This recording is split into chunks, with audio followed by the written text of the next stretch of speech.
नमस्कार मंडळी. स्वामी महाराज तुमच्या सर्व चांगल्या इच्छा मनोकामना पूर्ण करो हीच स्वामीचरणी प्रार्थना करते आणि आजच्या या नवीन व्हिडिओला सुरुवात करते. हिंदू धर्मशास्त्राप्रमाणे गुढी उभारणे हे केवळ परंपरेचे प्रतीक नसून ते विजय आणि समृद्धीचे लक्षण मानले जाते. चैत्र शुद्ध प्रतिपदा म्हणजेच गुढीपाडवा. गुढीपाडव्याच्या दिवशी हिंदू नवीन वर्षाची सुरुवात होते. हा दिवस हिंदू दिनदर्शिकेनुसार खूप शुभ मानला जातो. म्हणून या दिवशी नव्या कामाची सुरुवात करणे फलदायी असते असे मानले जाते. उद्या 19 मार्चला म्हणजेच गुरुवारी गुढीपाडवा आलेला आहे आणि गुढीपाडवा हा फक्त एक सण नसून हिंदू धर्म आणि ज्योतिषशास्त्रानुसार अत्यंत पवित्र आणि प्रभावी असा दिवस मानला जातो. कारण हा दिवस 3.5 शुभ मुहूर्तांपैकी एक पूर्ण शुभ मुहूर्त मानला जातो. त्यामुळे या दिवशी कोणतेही चांगले काम सुरू करण्यासाठी वेगळा मुहूर्त पाहण्याची गरज भासत नाही. संपूर्ण दिवसच शुभ मानला जातो. चैत्र शुक्ल प्रतिपदेला गुढीपाडवा साजरा केला जातो आणि याच दिवशी आपल्या हिंदू नववर्षाची सुरुवात होते. तसेच या पवित्र दिवसापासून चैत्र नवरात्रीलाही सुरुवात होते. त्यामुळे या दिवसाचे धार्मिक आणि आध्यात्मिक महत्त्व खूप मोठे आहे आणि म्हणूनच आपल्या महाराष्ट्रात हा सण खूप उत्साहात आणि आनंदात साजरा केला जातो. या दिवशी घरासमोर गुढी उभारण्याची सुंदर परंपरा आहे आणि या गुढीला ब्रह्मध्वज असंही म्हटलं जातं. कारण अशी मान्यता आहे की ब्रह्मदेवाने याच दिवशी सृष्टीची निर्मिती केली. गुढीपाडवा हा साधा दिवस नसून वाईटावर चांगल्याचा विजय दर्शवणारा दिवस आहे आणि म्हणून या दिवशी आपल्या आयुष्यातील संकटे, अडचणी आणि नकारात्मकता दूर व्हावी आणि सुखशांती, समृद्धी आपल्या जीवनामध्ये यावी अशी प्रार्थना केली जाते. या दिवशी जितकं महत्त्व गुढी उभारण्याला दिलं जातं तितकंच महत्त्व स्नानाला सुद्धा दिलं जातं. अगदी जसं आपण दिवाळीमध्ये अभंग्य स्नान करतो तसेच गुढीपाडव्याच्या दिवशी सुद्धा अभंग्य स्नान करण्याची परंपरा आहे आणि शास्त्रानुसार या दिवशी तीर्थक्षेत्री जाऊन स्नान करणं हे खूप पुण्यकारक मानलं जातं. पण ते सर्वांनाच शक्य होत नाही. त्यामुळे आपण घरच्या घरी एक छोटासा उपाय करून तसंच पुण्य मिळवू शकतो. गुढीपाडव्याच्या दिवशी आंघोळीच्या पाण्यात एक खास वस्तू टाकून स्नान केल्याने पवित्र तीर्थक्षेत्राचं स्नान केल्याचं पुण्य मिळतं. तसेच आपल्या आयुष्यातील दोष, अडचणी, नकारात्मकता आणि शत्रूचा त्रास कमी होतो.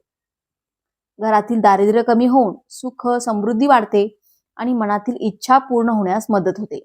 आता ही वस्तू कोणती आहे, ती कशी वापरायची, स्नान नेमकं करण्याचा कोणता शुभमुहूर्त आहे, अशी संपूर्ण माहिती आपण आजच्या या व्हिडिओमध्ये पाहणार आहोत. त्यामुळे तुम्ही हा व्हिडिओ शेवटपर्यंत नक्की पहा आणि चॅनलवरती नवीन असाल तर सबस्क्राईब करा आणि व्हिडिओला एक लाईक करून कमेंटमध्ये माता लक्ष्मीचा कृपा आशीर्वाद या येणाऱ्या नवीन वर्षात सदैव आपल्यावरती व आपल्या घरावरती राहावा असे जर तुम्हाला वाटत असेल तर जय महालक्ष्मी असे कमेंटमध्ये नक्की लिहा. तसेच बाजूच्या बेल आयकॉनलाही प्रेस करा म्हणजे जेव्हा कधी मी व्हिडिओ अपलोड करेन तेव्हा त्याचे नोटिफिकेशन सर्वात आधी तुमच्यापर्यंत पोहोचेल आणि तुम्ही एक पण व्हिडिओ मिस करणार नाही. तर पहा, या व्हिडिओमध्ये आपण जे काही महत्त्वाचे उपाय पाहणार आहोत तर तो उपाय तुम्हाला 19 मार्चला म्हणजेच उद्या गुरुवारी सकाळी करायचा आहे आणि यामागचं कारणही खूप महत्त्वाचं आहे. कारण या दिवशी सकाळपर्यंत अमावस्या तिथी असणार आहे म्हणजे फाल्गुन अमावस्या 18 मार्चला म्हणजेच आज सकाळी 8:25 सुरू झालेली आहे आणि 19 मार्चला सकाळी 6:54 संपणार आहे. म्हणजेच उद्या गुरुवारी सकाळी 6:54 संपणार आहे. म्हणजे साधारण 7 वाजेपर्यंत अमावस्या असेल आणि त्यानंतरच आपण गुढी उभारायची आहे आणि पूजा करायची आहे. त्यामुळे 7च्या आधी गुढी उभारू नये किंवा पूजा करू नये हे आवर्जून लक्षात ठेवा. कारण 19 मार्चला प्रतिपदा तिथी साधारण 7:54 सुरू होणार आहे आणि म्हणून 7 नंतरच हा जो काळ आहे तो गुढी उभारण्यासाठी योग्य आणि शुभ मानला जातो. आणि याच दिवशी जर आपण आंघोळीच्या पाण्यात एक खास वस्तू टाकून स्नान केलं तर आपल्याला अमावस्येचंही पुण्य हे मिळू शकतं. कारण या अमावस्येच्या दिवशी स्नानाला खूप जास्त महत्त्व दिलं जातं आणि तीर्थक्षेत्री स्नान केल्यास पितृदोष दूर होतो अशी मान्यता आहे. तसेच गुढीपाडव्याच्या दिवशीही अभंग्य स्नानाला खूप महत्त्व आहे. त्यामुळे घरातील प्रत्येक व्यक्तीने हा उपाय करणं खूप गरजेचं आहे. कारण हा दिवस आपल्या नववर्षाची सुरुवात असतो आणि आपण जर या दिवशी शरीर आणि मनातील नकारात्मकता दूर केली तर येणारं संपूर्ण वर्ष हे अधिक सुखाचं आणि समाधानाचं जाऊ शकतं.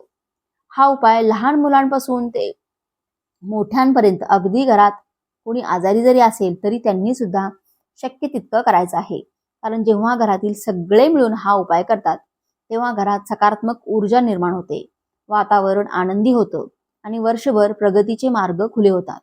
गुढीपाडव्याच्या दिवशी अभंग स्नान केल्याने आरोग्य सुधारतं, मन शांत राहतं आणि आपल्या आयुष्यातील अडथळे हळूहळू कमी होऊ लागतात. कारण अनेक वेळेला आपण भरपूर मेहनत करतो पण तरीही यश मिळत नाही. अशा वेळी अशा पारंपरिक आणि श्रद्धेने केलेल्या उपायांचा आपल्याला निश्चितच फळप्राप्ती होते. आपल्या प्रत्येकाची इच्छा असते की आपल्या आयुष्यात पैसा, यश आणि समृद्धी यावी. माता लक्ष्मी, भगवान विष्णू आणि कुबेर यांची कृपादृष्टी आपल्यावरती राहावी आणि आपल्या कष्टाला योग्य ते फळ मिळावं. पण कधी कधी मेहनत करूनही अपेक्षित यश मिळत नाही. म्हणूनच अशा शुभ दिवशी केलेले छोटे छोटे उपाय आपल्याला सकारात्मक परिणाम देऊ शकतात. जर आपण या दिवशी अंघोळीच्या पाण्यात ही एक वस्तू टाकून स्नान केलं तर आपल्या आयुष्यातील आर्थिक अडचणी कमी होतात, प्रगतीचे नवे मार्ग दिसू लागतात आणि आपल्या मनातील इच्छा पूर्ण होण्यास मदत होते. तसेच माता लक्ष्मी आणि कुबेर यांची कृपा आपल्यावरती राहते अशी देखील श्रद्धा आहे. या दिवशी हा उपाय केल्याने आपल्या जीवनात शत्रूचा प्रभाव कमी होतो, लोकांच्या मनातील नकारात्मकता दूर होते आणि नात्यांमध्ये गोडवा दिसू लागतो. इतकंच नाही तर घरातील लहान मुलांच्या अंघोळीच्या पाण्यात ही वस्तू टाकल्याने त्यांचा हट्टीपणा, चिडचिडेपणा कमी होतो आणि त्यांचं आरोग्यही चांगलं राहतं. म्हणूनच हा उपाय प्रत्येकाने श्रद्धेने आणि विश्वासाने करावा. कारण अशा पवित्र दिवशी केलेले छोटे छोटे उपाय सुद्धा आपल्या आयुष्यात मोठा सकारात्मक बदल घडवू शकतात. तर हा उपाय करण्यासाठी तुम्हाला गुरुवारी गुढीपाडव्याच्या दिवशी म्हणजेच उद्या सकाळी लवकर उठायचं आहे. उठल्यानंतर सर्वप्रथम तुम्हाला अंघोळीचं पाणी काढायचं आहे. शक्य असेल तर कोमट पाणी घ्यायचं आहे किंवा तुम्ही थंड पाणी घेतलं तरी सुद्धा चालेल. कारण असंही सध्या उन्हाळ्याचे दिवस चालू आहेत. आणि सर्वप्रथम त्या अंघोळीच्या पाण्यामध्ये आपल्याला सगळ्यात महत्त्वाची वस्तू टाकायची आहे, ती म्हणजे चिमूटभर हळद. हळद जी आहे तर ती आपल्या अंघोळीच्या पाण्यामध्ये आपल्याला टाकायची आहे. कारण पहा, उद्या गुरुवार आहे आणि गुरुवारच्या दिवशी आपण भगवान विष्णू आणि माता लक्ष्मीची पूजा करत असतो आणि त्यांना हळद ही अतिशय प्रिय आहे. बृहस्पती हा वार आहे, म्हणून अगदी चिमूटभर हळद जी आहे तर ती अंघोळीच्या पाण्यामध्ये टाकायची आहे. अंघोळीच्या पाण्यात चिमूटभर हळद टाकून स्नान केल्याने शरीरातील दोष दूर होतात आणि आपला गुरुग्रह देखील बलवान होतो, सकारात्मकता वाढते आणि माता लक्ष्मीचा आणि कुबेरांचा आशीर्वाद हा देखील आपल्याला मिळतो. आणि म्हणून चिमूटभर हळद टाकायची आहे. आणि यानंतर पुढची वस्तू आहे ती म्हणजे कडुनिंबाची पानं. तुम्हाला 2 कडुनिंबाची पानं जी आहेत तर ती सुद्धा या हळदीसोबत अंघोळीच्या पाण्यामध्ये टाकायची आहेत. कडुनिंबाची पानं टाकून स्नान केल्याने आपल्या शरीरातील, आपल्या घरातील नकारात्मक ऊर्जा दूर होते आणि आपलं शरीर, मन, आत्मा हे शुद्ध आणि पवित्र होतात. कडुलिंबाची पानं जी असतात तर ती आरोग्यासाठी खूप चांगली असतात. आपल्या शरीरामध्ये असणारी अशुद्धता जी आहे तर ती दूर करत असतात. आणि गुढीपाडव्याला या कडुनिंबाच्या पानांचा खूप मोठं धार्मिक महत्त्व आहे. आणि म्हणून 2 कडुनिंबाची पानं सुद्धा तुम्हाला अंघोळीच्या पाण्यामध्ये टाकायची आहेत. त्यानंतर तुम्हाला थोडंसं गंगाजल सुद्धा टाकायचं आहे. आपण पवित्र गंगेवरती जाऊन स्नान करू शकत नाही, पण तुम्ही नक्कीच गंगाजल जे आहे तर ते अंघोळीच्या पाण्यामध्ये टाकू शकता. आता हे गंगाजल तुमच्याकडे नसेल तर एखाद्या पवित्र नदीचं जर पाणी असेल तर ते तुम्ही अंघोळीच्या पाण्यामध्ये टाकू शकता. पण जर ते तुमच्याकडे नसेल तर जिथे कुठे पूजा साहित्य मिळतं तिथे फक्त 15 रुपयांना गंगाजलची बॉटल मिळते, तर तिथून तुम्हाला ती आणायची आहे आणि त्यातील 2 ते 3 थेंब अंघोळीच्या पाण्यामध्ये टाकायचे आहे. आणि गंगाजल हे अतिशय पवित्र आणि शुद्ध मानलं जातं. जर आपण गंगाजल अंघोळीच्या पाण्यात टाकलं तर आपलं शरीर हे सुद्धा पवित्र होतं आणि त्याची शुद्धता जी आहे तर ती सुद्धा वाढत असते. म्हणून आपल्याला थोडंसं गंगाजल सुद्धा अंघोळीच्या पाण्यामध्ये टाकायचं आहे. आणि जर तुम्हाला गंगाजल उपलब्ध झालंच नाही तर तुम्ही अंघोळीच्या पाण्यामध्ये 2 थेंब गोमूत्र टाकू शकता. कारण गायीच्या गोमूत्रामध्ये सर्व गंगा समाविष्ट आहे असं मानलं जातं. म्हणून जर तुम्हाला गंगाजल भेटलंच नाही तर तुम्ही गोमूत्राचे 2 थेंब टाकून आपलं शरीर, मन व आत्मा यातील सर्व नकारात्मकता दूर करू शकता. त्याचबरोबर या वस्तू टाकल्यानंतर तुम्ही अंगाला तेल, मग तुम्ही नारळाचं तेल अंगाला लावू शकता किंवा मग तुमच्याकडे तिळाचं तेल असेल तर ते लावून घ्यायचं आहे आणि त्यानंतर तुम्हाला स्नान करायचं आहे. कारण या दिवशी अभंग्य स्नान हे आवर्जून केलं जातं. आणि त्यानंतर तुम्हाला साबण लावायचा आहे. फक्त तुम्हाला पाण्याने अंघोळ करायची आहे. अंगाला तेल लावून, साबण लावून त्यानंतर तुम्हाला ह्या सर्व वस्तू टाकून अंघोळ करायची आहे. जर या वस्तू आहेत तर त्या तुम्हाला अंघोळीच्या पाण्यामध्ये टाकायच्या आहेत आणि स्नान करत असताना तुम्हाला ओम श्री महालक्ष्मी नमः या मंत्राचा जप करायचा आहे. तर या मंत्राचा जप तुम्ही करू शकता किंवा मग महामृत्युंजय मंत्राचा जप देखील तुम्ही करू शकता, तोही चालेल. तेही करणं शक्य नसेल तर ओम नमो भगवते वासुदेवाय नमः या मंत्राचा जर तुम्हाला जप करायचा असेल तर तोही तुम्ही करू शकता.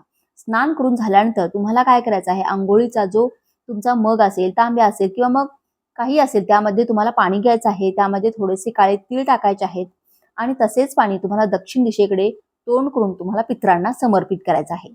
बाथरूममध्येच तुम्ही हे जल अर्पण केलं तरीही चालेल. तुम्ही अगदी शक्य असेल तर कपडे परिधान करून बाल्कनीमध्ये उभे राहून किंवा घराच्या बाहेर अंगणामध्ये उभे राहून दक्षिणेकडे तोंड करून हे जल तुम्ही पितरांना अर्पण करू शकता, तरीही चालेल. जल अर्पण करत असताना तुम्हाला ओम पितृदेवताय नमः या मंत्राचा जप करायचा आहे. कारण या दिवशी अमावस्या तिथी सुद्धा आहे आणि गुढीपाडवा सुद्धा आहे, त्यामुळे या दिवशी पितरांची सुद्धा सेवा ही केली जाते. स्नान करून झाल्यानंतर स्वच्छ कपडे परिधान करून आपल्याला आपल्या देवघरातील देवांची विधिवत पूजा करून घ्यायची आहे. या दिवशी तुम्ही सोनं चांदी खरेदी नाही केलं तरीही चालेल, पण आपल्या देवघरातील देवांसाठी तुम्हाला एक नवीन वस्त्र जे आहे तर ते खरेदी करायचं आहे. गुढीपाडव्याच्या दिवशी तुम्ही ते देवांना आसन म्हणून दिलं तरी सुद्धा चालेल किंवा गुढीपाडव्याच्या दिवशी तुम्ही ते नवीन वस्त्र जे आहे तर ते देवासाठी खरेदी करू शकता आणि तेही वापरू शकता. आता या दिवशी हा जो स्नानाचा शुभ मुहूर्त असणार आहे तर तो सकाळी 6:24 ते 8 वाजेपर्यंत हा स्नानाचा शुभ मुहूर्त आहे आणि या वेळेमध्ये जर तुम्ही स्नान केलं तरीही चालेल आणि जर तुम्हाला ते करणं शक्य नसेल तर जेव्हा तुम्ही अंघोळ करणार आहात तर तेव्हा अंघोळीच्या पाण्यामध्ये या ज्या वस्तू तुम्हाला सांगितलेल्या आहेत तर त्या तुम्हाला आवर्जून टाकायच्या आहेत. तर पहा, काही दिवसांचं महत्त्व हे खूप जास्त असतं आणि आपल्याला आपल्या संपूर्ण जीवनावर या सर्व गोष्टी प्रगतीवर या सर्व गोष्टींचा खूप जास्त परिणाम होत असतो आणि गुढीपाडव्याच्या दिवशी केलेले उपाय हे कधीही वाया जात नाहीत. या दिवशी अभंग स्नानाला खूप मोठं महत्त्व आहे आणि म्हणून प्रत्येकाने असे हे स्नान जे आहे तर ते करायचं आहे. जर तुमच्या घराजवळ एखादी पवित्र नदी असेल, गंगा असेल तर तिथे जाऊन तुम्ही स्नान केलं तरी सुद्धा चालेल. त्याचबरोबर या दिवशी आपल्याला गोमूत्र आणि हळद एका तांब्यामध्ये घेऊन हे जे पाणी आहे तर ते उंबरट्यावरती शिंपडायचं आहे आणि उंबरटा जो आहे तर तो तुम्हाला स्वच्छ पुसून घ्यायचा आहे. त्यामुळे आपल्या घराचं जे पावित्र्य आहे तर ते देखील राखलं जातं. कुठलीही नकारात्मक ऊर्जा जी आहे तर ती आपल्या घरामध्ये येत नाही आणि म्हणून हा एक उपाय सुद्धा तुम्हाला उंबरट्यावरती आवर्जून करायचा आहे आणि उंबरटा स्वच्छ करून झाल्यानंतर उंबरट्याला तुम्हाला हळदीचं लेपन सुद्धा करायचं आहे.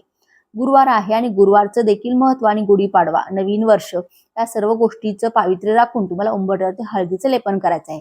त्याचबरोबर गुढीपाडव्याच्या दिवशी तुम्हाला 2 कडुनिंबाची पानं सुद्धा नक्की खायची आहेत. या दिवशी बघा, गूळ आणि कडुनिंबाचं पान त्याचबरोबर धणे जे आहेत तर ते एकत्रित बारीक केलं जातं आणि त्याचा प्रसाद जो आहे तर तो खाल्ला जातो. शक्य असेल तर याच पद्धतीने तुम्ही खाऊ शकता आणि जर शक्य नसेल तर कमीत कमी एक तरी कडुलिंबाचं पान जे आहे तर ते आपल्याला खायचंच आहे.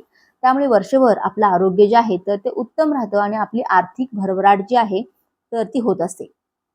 तर हा माहितीपूर्ण व्हिडिओ तुम्हाला कसा वाटला? व्हिडिओ आवडला असेल, व्हिडिओतील माहिती उपयुक्त वाटली असेल तर व्हिडिओला एक लाईक नक्की करा आणि चॅनेलला सबस्क्राईब करून आम्हाला प्रोत्साहित करा.